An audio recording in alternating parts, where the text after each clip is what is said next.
Our learning objectives are the students should be able to know the basic concept of physical fitness. The second, the students should be able to show appreciation on the importance of physical fitness. And lastly, the students should be able to perform varied physical activities to test physical fitness. So, guys, can I ask you what kind of physical activities do you do every day? Anyone? Sir, May idea? walking po. Okay, that's nice. Anyone? Another? Then? Okay. Yes, Rian?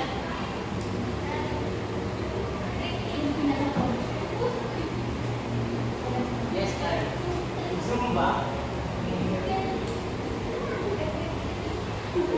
Okay, the next is, what is physical fitness? Anyone?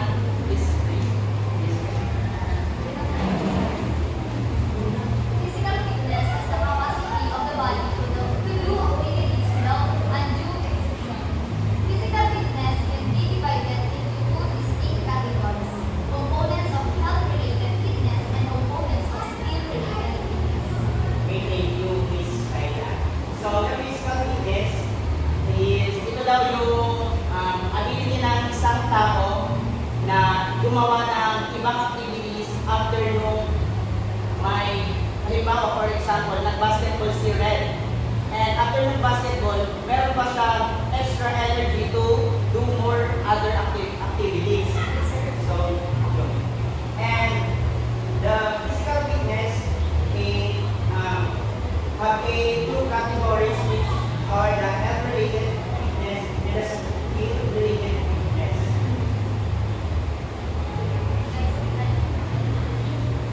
So, the health-related fitness, it is the exercises that are done with the intention of improving one's physical health and maintaining a healthy lifestyle are included in the concept of health-related fitness.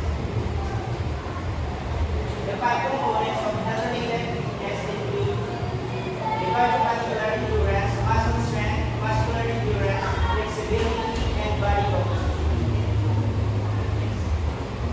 So what is the cardiovascular endurance? That is Cardiovascular endurance is the ability of the lungs, heart, and blood vessels to deliver enough oxygen to the cell to meet the needs of long-term physical activity. Getting stronger in your heart and lungs will make it easier for you to carry out the task of being able to do every day. Jogging, running, cycling, and swimming can enhance cardiovascular endurance. So thank you, Red. So yung cardiovascular endurance is nakafocus siya sa exercise na target is yung cardiovascular which are the heart and the lung. Example for this is the jogging. Yung jogging kapag daily or madalas mo siyang ginagawa, mas napapalakas mo yung cardiovascular endurance. Next is the muscular strength. Muscular strength is the capacity of the muscle to produce force during a relatively short period of time. Push-ups, sit-ups, lifting, squats, and lunges promote muscular strength. Yung muscular strength naman is ito yung mga exercises na target yung mga muscles mo para palakasin. For example, yung push-ups and sit-ups, kapag regular nyo siyang ginagawa, is makita nyo talaga yung improvements like sa push-up, makita nyo talagang lalakas yung muscles nyo. And makikita naman yung improvement sa biceps. The next is the muscular endurance. Muscular endurance is the highest amount of force that a muscle group is able to pull or push in a single contraction. Circuit training and body weight exercises are all good ways to build muscle endurance. Example sa muscular endurance is plank, jumping jacks, burpees, circuit training.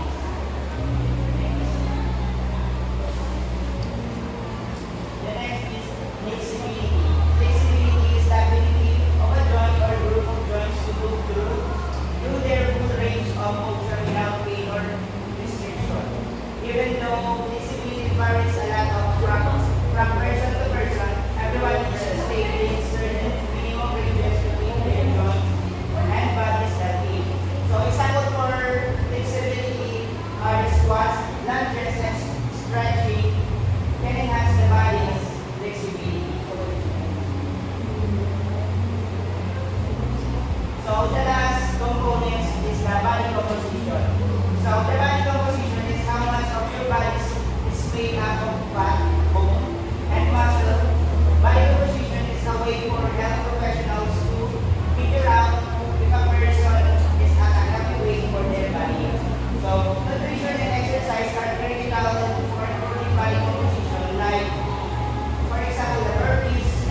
delve about the skill-related components that focuses or mas related sa performance ng specific physical activities and sports. So, skill-related fitness. Who wants to read? Carlo? Skill-related fitness is the capacity to perform during games and sports. This level of physical fitness is needed to be able to perform the more technical parts of a wide range of sports. Five components of skill-related fitness include agility, balance, coordination, power, reaction time, and speed. So, the skill-related fitness are most related sa performance, ang sabi ko na about physical activities and sports. They are often developed through practice and training skill-related para makapag-contribute siya sa mga athletic ability at para may ras ng overall physical performance ng isang athlete. So we have five components din ng skill-related fitness, which are the agility, balance, coordination, power, reaction time, and speed. So speed, this is the ability to move quickly and efficiently. So we use this speed para sana na sa mga athletic, they do this for para mayroon silang kanilang speed. And the other thing is the coordination. The ability to use different parts of the body together smoothly and efficiently. So the coordination we use it lalo sa mga sport like for example the basketball or the volleyball. We use it the coordination about kapag nasa teamwork na sila ng isang laro. And the power, the ability to exert force quickly. So power, we use it lalo na sa sports ng boxing. Like, we use it para, this is the most important skills or the components para magpatalo yung isang kalaban. And another thing is the agility, the ability to change direction quickly and easily.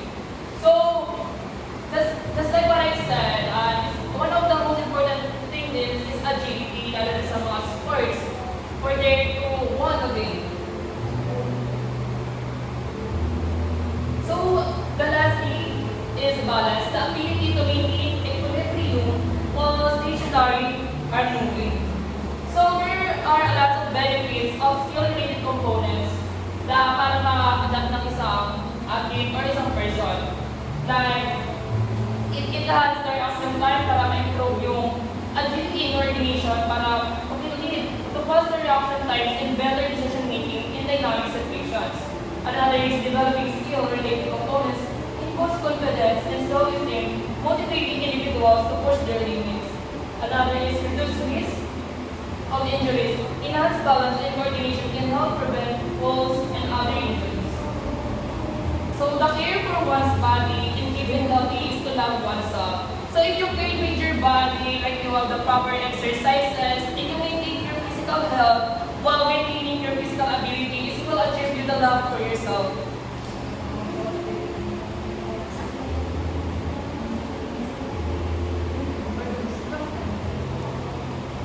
Let's revise it up. Physical fitness is the capacity of the body to do activities without mental exhaustion. So ito na yung sum up ng overall na discuss namin for this day. So the cardiovascular endurance is the body's ability to provide enough oxygen to the cells for long-term physical exertion.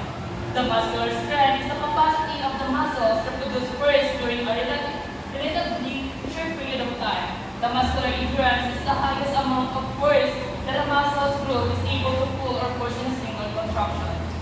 Flexibility is the ability of a joint or group of joints to move enough and to move their full range of motion without pain or restriction.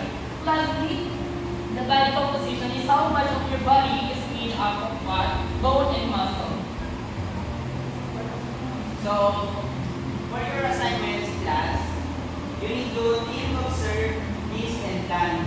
So, sa tip is, think of the task that you do every day from the moment you wake up to the moment you sleep. And sunod nun is na observe. Observe the people around you, your friends or your family, what related fitness do they do. Sa list naman, when you are done reflecting and observing, list down all the activities you think are health-related fitness. And sa plan, from the list, create a weekly plan and adopt some of the activities on your list that you can do during this week. So, sasabit nyo to next meeting natin. Okay po? Yes, Yes po. po. passion and apply